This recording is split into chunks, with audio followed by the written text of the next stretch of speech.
વિદ્યાર્થી મિત્રો, હવે આપણે પ્રકરણ 1 ગતિનો અભ્યાસ કરીશું. તો સૌપ્રથમ આ પ્રકરણમાં આવતા મુદ્દાઓની ચર્ચા કરીએ.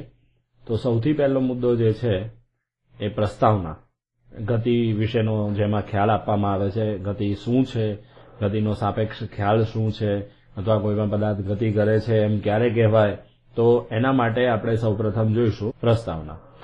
ત્યારબાદ ગતિનો ખ્યાલ એટલે ગતિના અંદર સંદર્ભ બિંદુના સાપેક્ષમાં ગતિનો ખ્યાલ સમજીશું કે ગતિ સાપેક્ષ છે તો કઈ રીતે છે.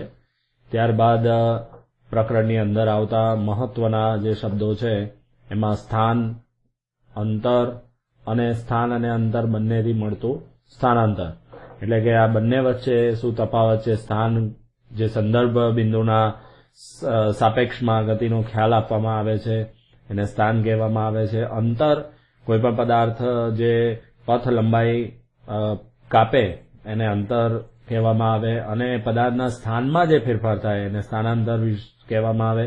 એના અંગેની સમજ આપણે એમાં મેળવીશું. ત્યારબાદ ગતિ કરતા પદાર્થ વિશે આપણે માહિતી મેળવી તો ગતિના પ્રકાર કયા કયા છે, એટલે કે નિયમિત ગતિ, અનિયમિત ગતિ વગેરે. ત્યારબાદ ઝડપ, સરેરાશ ઝડપ અને નિયમિત ઝડપ. પછી વેગ, સરેરાશ વેગ, નિયમિત વેગ.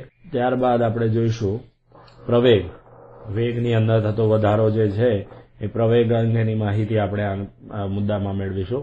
ત્યારબાદ ગતિનું આલેખીય નિરૂપણ અને ગતિને આલેખ પર કેવી રીતે દર્શાવવામાં આવે છે એ આમાં સમજીશું.